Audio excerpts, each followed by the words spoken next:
Presiden Prabowo Subianto dan Wakil Presiden Gibran Rakabuming Raka telah menentukan nama-nama yang mengisi posisi menteri, wakil menteri, hingga kepala badan yang akan membantu tugas-tugas Presiden. Mereka memiliki latar belakang beragam, mulai dari profesional, akademisi, kader partai, pengusaha, hingga aktivis.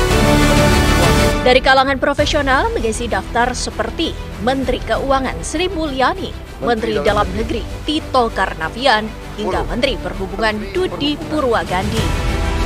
Sementara dari kalangan akademisi diantaranya Menteri Bappenas Rahmat Pambudi, Menteri Pendidikan Tinggi, Sains dan Teknologi Satrio Sumantri Brojonegoro, hingga Menteri Tenaga Kerja Yasirli.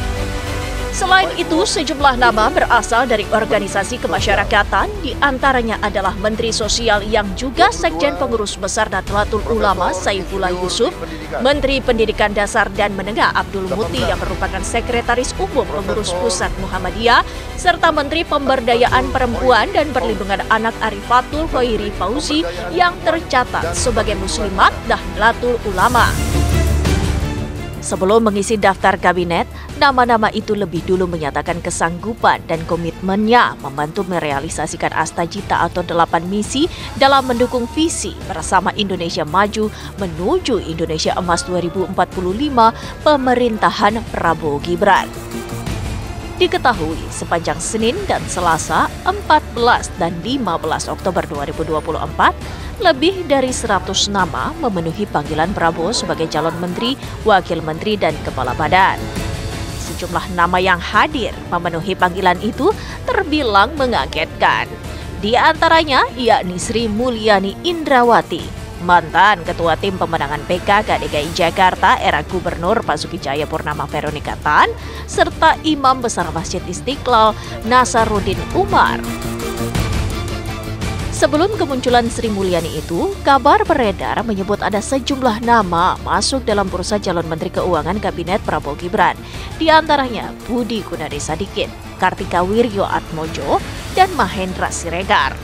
Sejauh ini, Sri Mulyani dikenal sebagai sosok yang cukup berhati-hati dan kompeten dalam menjaga fiskal dan keuangan negara.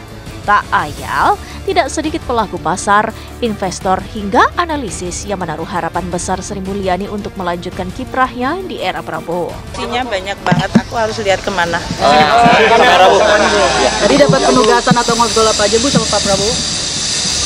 Saya dengan Pak Prabowo sudah beberapa kali ya, tentu saja briefing untuk keuangan negara APBN, karena selama beliau transisi dan pada saat kita menyiapkan APBN 2025 kan perlu untuk mendengar apa-apa saja yang memang menjadi prioritas dan arahan dari Presiden terpilih, Wapres terpilih.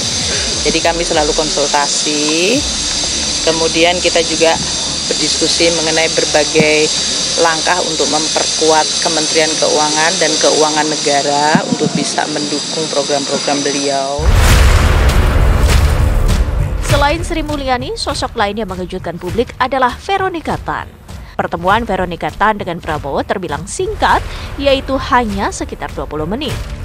Veronica Tan mengaku Prabowo meminta dirinya membantu dalam bidang ibu dan anak. Veronica diketahui aktif sebagai Ketua Yayasan Kanker Indonesia Jakarta. Hari ini saya baru dipanggil oleh Pak Teddy untuk bertemu dengan Pak Presiden, Pak Prabowo. Ya, semoga saya bisa melayani masyarakat untuk kedepannya. Tapi untuk semuanya saya masih menunggu Pak Presiden yang mengumumkan. Maksudnya bersama-sama kita membantu ya untuk masyarakat, ibu-ibu, anak-anak. Jadi saya bilang iya, siap Pak. Sementara Nasaruddin Umar mengaku kaget saat mendapat panggilan dari Prabowo.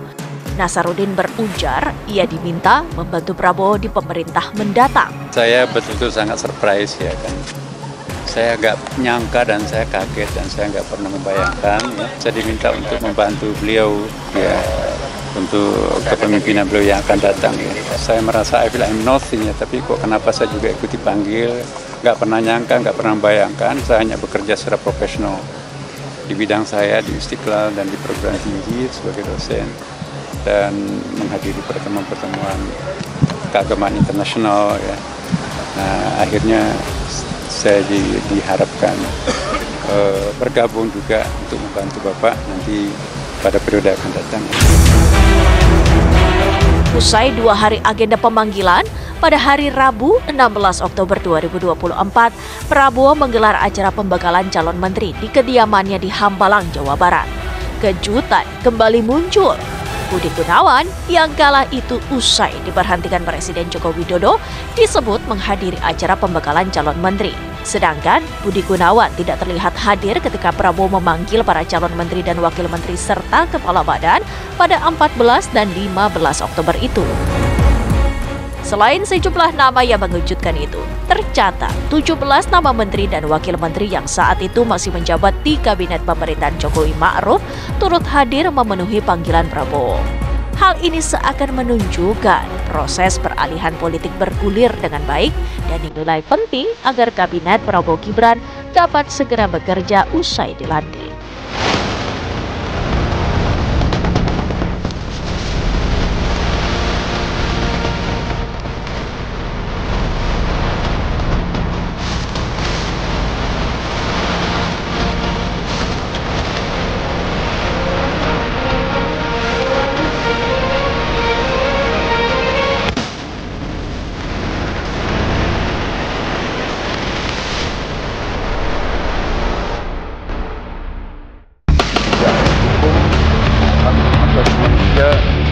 Kabinet Merah Putih di bawah kepemimpinan Presiden Republik Indonesia Prabowo Subianto telah terbentuk. Kabinet itu berisikan 48 menteri yang mengisi 7 kementerian koordinator dan 41 kementerian teknis. Di samping itu, Kabinet Merah Putih juga ditunjang 4 lembaga setingkat menteri. Menyokong komposisi itu, belasan menteri era Presiden Joko Widodo mendapat kepercayaan Presiden Prabowo Subianto melanjutkan baktinya. Banyaknya menteri terdahulu yang ditarik masuk pemerintahan kini seakan menunjukkan komitmen Prabowo akan misi keberlanjutan. Nama-nama itu antara lain yakni Erlangga Hartarto yang kembali menjabat Menko Bidang Perekonomian. Di antaranya membawahi Menteri Keuangan yang kembali diemban Sri Mulyani Indrawati, Menteri Pertanian yang masih menempatkan Andi Amran Sulaiman di kursinya, serta Menteri BUMN yang memberi ruang Erick Thohir melanjutkan kiprahnya. Mengarungi pemerintahan baru, para Menteri Ekonomi Prabowo langsung berpacu dengan dinamika ekonomi nasional dan dunia seperti perlambatan perdagangan dan investasi lintas negara, serta pergerakan modal antar negara di mana semua itu menuntut stabilitas ekonomi nasional. Permasalahan lain yakni pengendalian deflasi atau penurunan harga barang dalam 5 bulan terakhir menyusul turunnya daya beli masyarakat. Selain itu, pekerjaan rumah besar yang menjadi tugas Menteri Ekonomi di pemerintahan Prabowo adalah pembayaran utang negara yang sudah jatuh tempo dan bunga utang tanpa mengusik likuiditas domestik. Diketahui, kenaikan utang dalam 1 dekade terakhir telah melonjak hingga lebih dari 3 kali lipat. Sementara rasio pajak cenderung turun dan rendah, yaitu di kisaran 9 hingga 10%. Selain itu, para Menteri Ekonomi Kabinet Merah Putih juga dituntut mencari jalan membawa Indonesia keluar dari middle income trap, yakni situasi di mana negara berpendapatan menengah tidak dapat melakukan transisi menuju negara berpendapatan tinggi. Saya ingin menyampaikan bahwa kita harus optimis terkait janji-janji Pak Prabowo akan dicapai. Hanya saja kami ini termasuk yang bingung karena apa? Pak Prabowo ini punya target 8%. Ada adagium perkataan begini, kalau Anda ingin mencapai hasil yang berbeda, lakukanlah 2 yang berbeda. Orang yang berbeda dan cara yang berbeda. Ya memang betul kita memerlukan yang namanya pengalaman. Tetapi kalau kita melihat capaian yang sudah berpengalaman ini kan harus kita akui hanya 5% pertumbuhannya, stuck di 5%. Jadi kalau cara orang yang lama dan prestasinya hanya 5%, kemudian Pak Prabowo menuntut 8%, itu kira-kira bagaimana mencapainya? Selain sejumlah menteri ekonomi, beberapa menteri era Jokowi juga melanjutkan baktinya di bawah koordinasi Menko Bidang Pembangunan Manusia dan Kebudayaan. Mereka antara lain Menteri Kesehatan Budi Gunadi Sadikin, Menteri Sosial Saifullah Yusuf, serta Menteri Pemuda dan Olahraga Dito Aryo Tejo. Ada 3 program prioritas nasional bidang kesehatan, yakni pemeriksaan kesehatan, pembangunan rumah sakit, dan menurunkan kasus tuberkulosis atau TBC. Pemeriksaan kesehatan dinilai penting untuk menjaga masyarakat tetap sehat. Langkah-langkah pengobatan promotif dan preventif dipandang jauh lebih penting ketimbang pendekatan kuratif. Sementara, pembangunan rumah sakit ditempuh sebagai upaya meningkatkan akses dan kualitas layanan kesehatan yang memadai bagi masyarakat. Satu program prioritas lainnya yaitu penuntasan penyakit tuberkulosis atau TBC dengan target penurunan kasus menjadi 272 kasus per 100.000 penduduk. Pemeriksaan kesehatan terus ditingkatkan agar jangan sampai sakit masyarakatnya. Kalau bisa kita jaga supaya sehat terus. Beliau juga pesankan ada penyakit-penyakit yang menurut beliau harusnya sudah bisa diatasi di Indonesia seperti tuberkulosis sama malaria. Itu kan harusnya bisa cepatlah dieliminasi, dicari vaksinnya supaya masyarakat kita bisa cepat hilang penyakit ini. Menteri Sosial. Prioritas program tak kalah mentereng juga digaungkan Kementerian Sosial di bawah kepemimpinan Saifullah Yusuf atau akrab disapa Gus Ipul. Gus Ipul pun bertekad mengentaskan kemiskinan dan meningkatkan kesejahteraan rakyat melalui berbagai program kerja sosial. Statistik mencatat sebanyak 10 juta keluarga saban tahun merasakan manfaat dari program Keluarga Harapan dengan realisasi anggaran yang digelontorkan mencapai 28 triliun rupiah. Sementara dalam aspek pemberdayaan masyarakat, Kemensos disebut telah membantu lebih dari 1 juta pelaku usaha kecil dan menengah dengan total realisasi anggaran mencapai 2,26 triliun rupiah. Saya lihat yang pertama memang tidak mudah ya, terutama dalam bidang penurunan kemiskinan. Lebih-lebih di tahun 2020 kemarin kita ada COVID-19 yang cukup menguras tenaga, anggaran ya, sehingga memang kita berada dalam situasi yang tidak mudah. Tetapi kalau kita lihat statistiknya, kita bersyukur bahwa kemiskinan bisa diturunkan di tahun 2004 ini, dan ke depan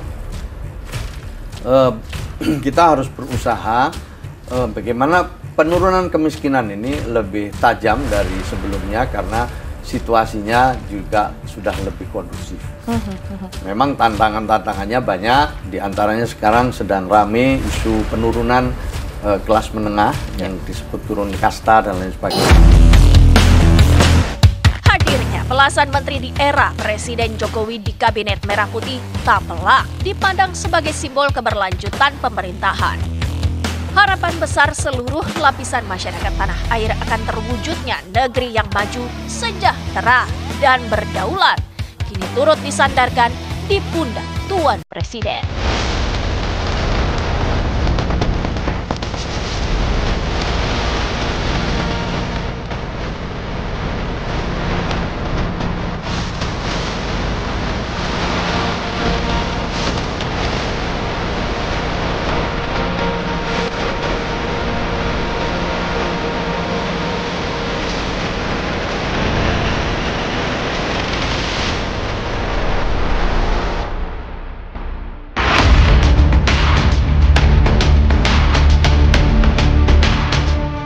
Presiden Prabowo Subianto resmi melantik 48 menterinya yang terhimpun dalam Kabinet Merah Putih.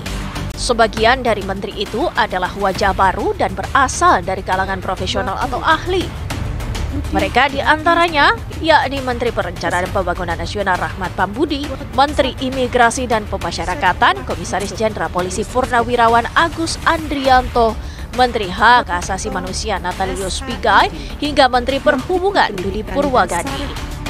Kehadiran kaum profesional seakan menunjukkan kepada publik bahwa Kabinet Merah Putih turut diisi figur-figur yang tidak hanya kuat dan memiliki kualitas mumpuni, tapi juga memungkinkan menghadirkan citra positif pada kepemimpinan Prabowo. Penilaian yang akan diberikan oleh publik, oleh masyarakat pada para menteri yang khususnya dari kalangan profesional. Karena profesional ini kan spesial ya. Pak Prabowo ingin membangun second kabinet, maka yang mesti diunggulkan, dimunculkan yaitu kalangan profesional, betul-betul profesional yang ahli di bidangnya untuk mengemban amanah sesuai dengan katakanlah ya perintah. Para menteri yang diangkat dari profesional itu saya rasa memiliki tanggung jawab yang lebih, karena harus bisa lebih bergerak lebih cepat dibandingkan menteri-menteri yang berasal dari partai politik.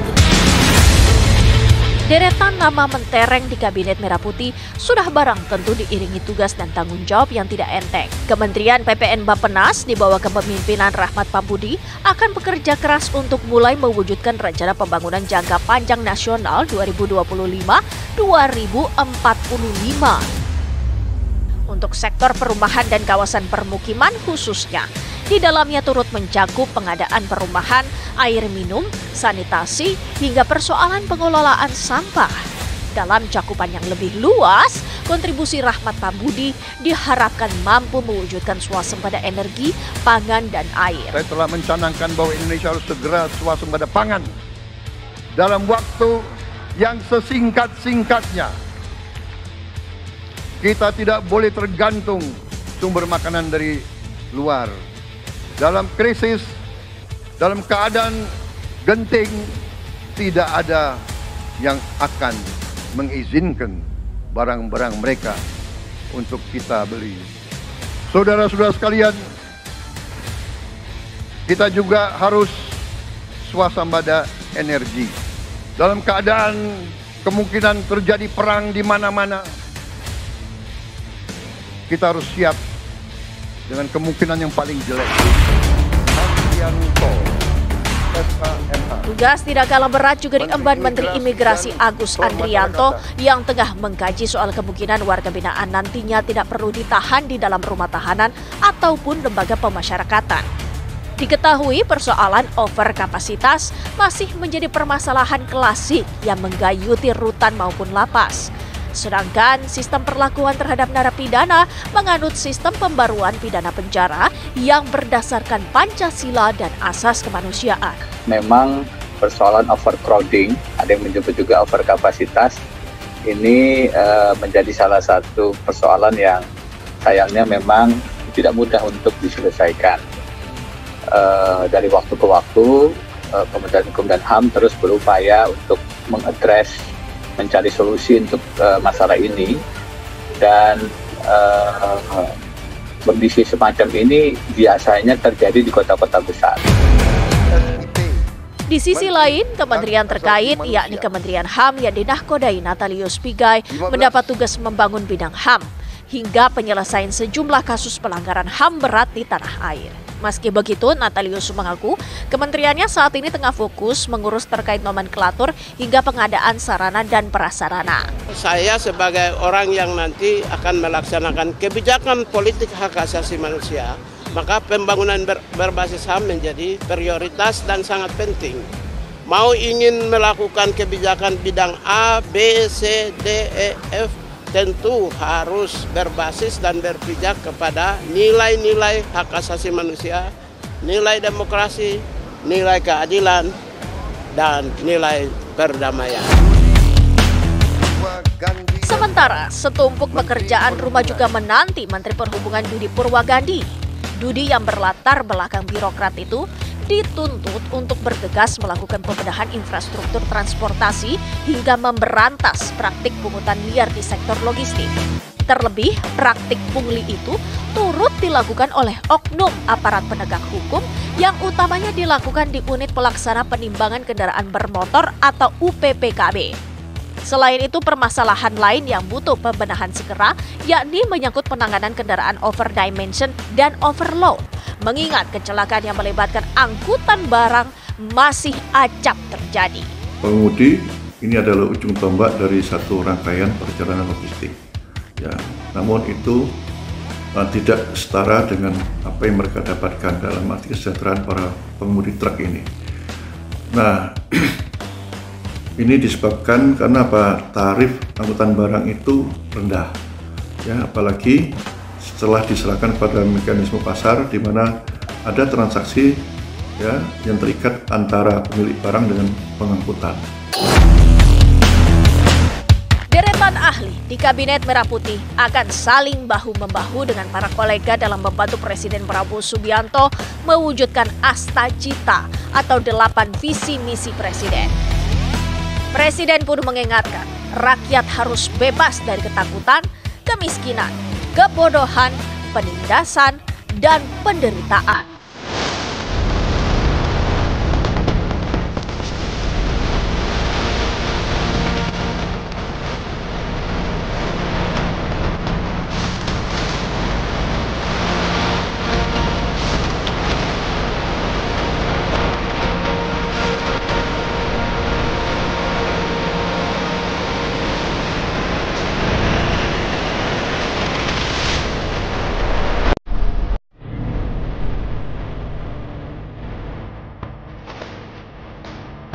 Kabinet Merah Putih periode tahun 2024. Presiden Prabowo Subianto bergegas menahkodai kapal besar bernama Kabinet Merah Putih. Di dalamnya berisi 48 menteri dan 56 wakil menteri yang menyokong laju kabinet. Jumlah wakil menteri lebih banyak dari jumlah menteri sebab satu kementerian ada yang memiliki 2 hingga 3 wakil menteri. Partai Gerindra dan Golkar memiliki perwakilan terbanyak di kabinet. Rinciannya, Partai Gerindra menempatkan 6 kadernya di kursi menteri dan 6 perwakilan di posisi wakil menteri. Sedangkan Partai Golkar menempatkan 8 wakilnya di posisi menteri dan 3 kader mengisi kursi wamen. Keseluruhan Partai Gerindra memiliki 12 wakil di kabinet, sementara Partai Golkar 11 kader di kabinet. Selain Partai Gerindra dan Golkar, ada pula perwakilan dari Partai Demokrat, PAN, PKB, PKS, PBB, dan PSI. Meski begitu, parpol-parpol itu hanya mendapat kurang dari 5 kursi menteri. Catatan lain dari sekian banyak representasi parpol di kursi menteri itu, beberapa di antaranya merupakan ketua umum partai. Ya, saya melihat dilema ya. Pak Prabowo di satu sisi ingin membentuk, memformula kabinet yang second tadi. Ya. Tapi di saat yang sama ada power sharing, ada akomodasi kekuatan partai. Dilema itu ya? Ini tidak bisa dinafikan soal ini. Sejatinya kalau kita ingin membangun pemerintahan yang bersih, maka ya kita kriterianya dulu. Seperti apa? Pertama, integritas.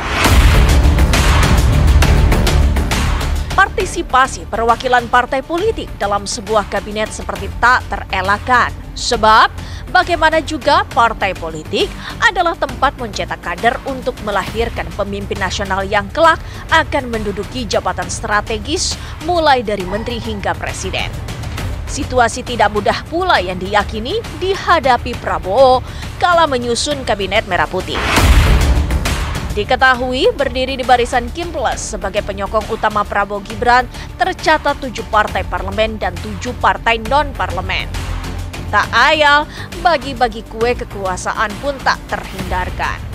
Terlebih sejumlah partai pernah secara belak-belakan meminta langsung jatah menteri kepada Prabowo. Jangan sampai menteri ini sebagai ATM partai.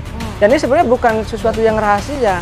Oleh karena itu kita tata ke depan di Kabinet Prabowo, bisa nggak bahwa ketika sudah dihibahkan kader partai itu betul-betul loyal kepada presiden, kepentingannya kepentingan masyarakat bangsa negara. Dari posturnya, Kabinet Merah Putih memang merupakan kabinet gemuk, bahkan tergemuk sepanjang sejarah kabinet era Orde Baru, reformasi dan pasca reformasi karena jumlahnya mencapai 48. Saya kira ini menjadi konsekuensi logis dari gaya politik akomodatif Pak Prabowo yang mengajak semua komponen bangsa bergabung ke dalam pemerintahan, bahkan partai-partai yang kalah pilpres sekalipun. Saya kira poin positifnya adalah hari ini Pak Prabowo bukan hanya mendapatkan dukungan dari akar rumput, dukungan dari rakyat, tetapi juga dukungan dari elit secara mayoritas karena hampir semua kekuatan politik hari ini bergabung di belakang Pak Prabowo. Respons banyaknya partai penyokong, Prabowo pun menjadikan jumlah kementerian lebih banyak dari sebelumnya. Selain itu, penambahan jumlah kementerian juga dipandang sebagai langkah penyesuaian kebutuhan untuk menunaikan berbagai program prioritas dan setumpuk janji kampanye lalu. Walau begitu, pembagian kursi menteri bagi setiap parpol disebut dilakukan secara proporsional. Kayak struktur, tapi apakah kayak fungsi? Nah ini pertanyaan. Yang sudah empirik menunjukkan bahwa ketika kayak struktur, dana-dana itu hanya fokus pada dana rutin, dana birokrasi, dana pembangunan, pelayanan publik tercecer akhirnya. Ya. Yang sudah seperti itu loh ya. Maka kenapa untuk yang di Pemda-Pemda itu kita harapkan tidak kayak struktur lagi. Jadi harus ramping lah. Itu kan kemarin itu kita merampingkan. Birokrasi Indonesia mau terbang ke kelas dunia. Loh, tapi tambun sekarang. Harus diantisipasi dampaknya. Boleh saja Pak Prabowo memiliki idealisme. Kerja dengan Pak Prabowo itu harus punya idealisme. Jangan cuma loyal ke saya, ke NKRI.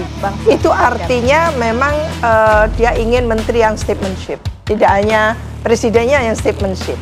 Pilihan beliau untuk merangkul dan membangun kolaborasi di tengah argumentasi yang sering saya sampaikan bahwasannya dinamika global yang tidak mudah itu pasti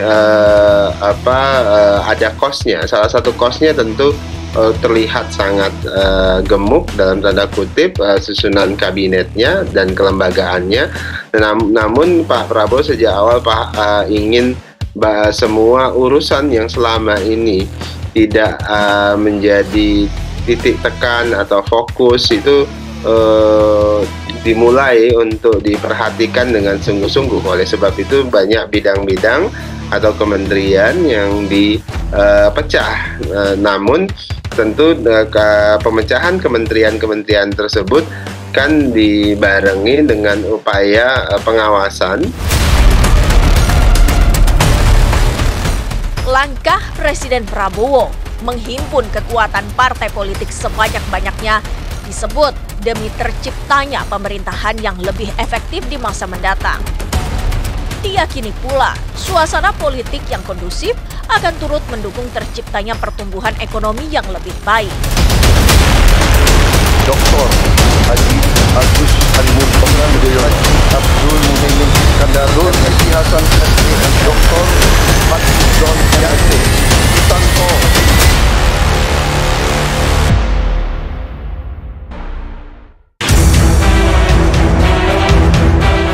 Presiden Prabowo Subianto tengah meyakinkan langkah memastikan fondasi perwujudan visi misi presiden yang termaktub dalam Asta Cita berada di jalurnya.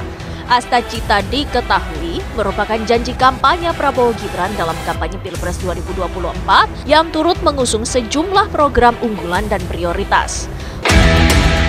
Usai melantik jajaran Kabinet Merah Putih, Presiden Prabowo kemudian menggelar sidang Kabinet Paripurna pertama. Presiden menyampaikan beberapa aspek utama yang akan menjadi fokus pemerintahannya, terutama dalam mewujudkan kesejahteraan rakyat. Dari sederet daftar panjang program unggulan, Presiden Prabowo menegaskan pemerintahannya ingin langsung tancap gas mengeksekusi sejumlah program di 100 hari pertama. Istilahnya, program hasil terbaik cepat atau disebut juga quick win. Menjadi salah satu prioritas Prabowo Gibran, anggaran untuk program ini disebut lebih dari 100 triliun rupiah. Anggaran itu disebut-sebut telah direstui parlemen dengan payung hukum Undang-Undang APBN tahun 2025. Subprogram dari program tersebut diantaranya makan siang bergizi gratis, kesehatan, pendidikan, dan pangan. Program makan siang bergizi gratis mendapat alokasi anggaran mencapai 71 triliun rupiah. Program makan bergizi, Kepala Badan Gizi Nasional dan semua KL untuk siapkan segera kita mulai dengan bergerak cepat sasaran, terukur, tapi jangan takut dengan kesulitan. Saya hakul yakin, saya pertaruhkan kepemimpinan saya. Bagi saya, makan bergizi untuk anak-anak dan ibu hamil ini adalah strategik. Sementara di bidang kesehatan, program yang hendak dieksekusi cepat adalah pemeriksaan kesehatan gratis untuk pemeriksaan gula darah, tensi, foto ronsen, hingga screening penyakit katastropik.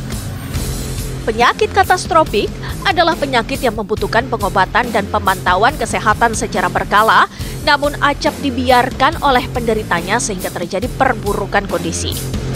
Selain pemeriksaan kesehatan gratis, ada pula program penurunan kasus tuberkulosis atau TBC dengan anggaran mencapai 8 triliun rupiah. Target penurunannya yakni 272 kasus per 100.000 penduduk. Selanjutnya yakni pembangunan rumah sakit lengkap dan berkualitas di daerah dengan cara meningkatkan kualitas rumah sakit di daerah dari tipe D menjadi tipe C. Menteri Kesehatan teruskan reformasi kesehatan, atasi kekurangan dokter dan tenaga kesehatan. Kita punya program khusus, nanti kita bahas tersendiri. Untuk mendukung ini tentu akan ada peningkatan fasilitas kesehatan.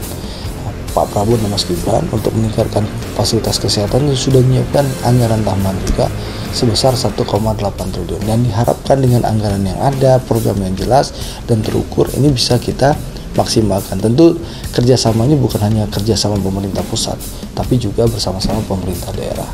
Tapi yang jelas program ini jelas, anggarannya disiapkan sehingga Pak Prabowo tidak hanya omong-omong janji kampanye, tapi bagaimana setelah dilantik langsung segera melakukan eksekusi.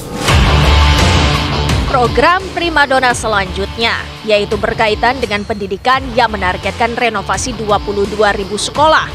Renovasi itu mencakup ruang kelas, mebel, dan mandi cuci kakus atau MCK. Jatah anggarannya mencapai 20 triliun rupiah. Di samping renovasi fisik, Presiden Prabowo juga ingin membangun sekolah unggulan terintegrasi dengan budget 4 triliun rupiah. Pendidikan sangat mutlak. Saya sudah panggil Menteri Pendidikan Tinggi, Sains dan Teknologi dan Menteri Pendidikan Dasar Menengah. Kita sudah mempunyai gambaran besar bagaimana kita segera akan menyentuh semua anak-anak kita. Kita akan gunakan teknologi untuk mempercepat membawa pendidikan kepada anak-anak kita. Selain memperbaiki 22.000 sekolah ini, kelas dan MCK, apa sih keuntungan yang lain? Nah, di situ pemerintah Pak Prabowo dan Mas Gibran sudah menghitung akan ada 178.000 orang yang akan bekerja melakukan pekerjaan kontraktor lokal ya untuk memperbaiki sekolah, kelas maupun MCK. Jadi ini multiplier efeknya besar. Jadi bukan hanya meningkatkan kualitas belajar dan mengajar di sekolah dengan perbaikan kelas dan juga MCK, tapi juga membuka lapangan pekerjaan baru untuk 178.000 orang yang akan bekerja di sektor konstruksi dalam memperbaiki sekolah ini. Menggenapi program hasil terbaik cepat atau Quick Win, yakni membangun lumbung pangan nasional daerah dan desa dengan intensifikasi lahan pertanian seluas 80.000 hektar. Selain itu, diagendakan pula cetak sawah baru seluas 150.000 hektar beserta sokongan sarana dan prasarana penunjang dengan anggaran 15 triliun rupiah. Presiden Prabowo menargetkan Indonesia kembali menggapai swasembada pangan dalam 4 tahun mendatang. Kita harus swasembada pangan. Itu prioritas dasar karena situasi global. Perang besar bisa pecah setiap saat. Kita harus jamin kemampuan kita memberi makan rakyat kita sendiri. Swasembada, arahan Bapak Presiden, kita harus mencapai secepat-cepatnya, sesingkat-singkatnya. Beliau targetkan 4 tahun. Moga-moga bisa sebelum 4 tahun sudah swasembada. Di samping program hasil terbaik cepat, Presiden Prabowo juga memiliki proyek prioritas yang menjadi program non-quick win pada 2025 mendatang. Proyek-proyek itu diantaranya pembangunan bendungan, irigasi, dan Ibu Kota Nusantara atau IKN. Selain itu, Presiden Prabowo juga mempunyai sederet program yang mendukung terwujudnya Indonesia yang tangguh, mandiri, dan inklusif. Dr. Haji Agus Harimur Panggilan Haji Abdul Muhaimin Iskandar, Haji Hasan SAM, Dr. Fatih Don Yanti, Sutanto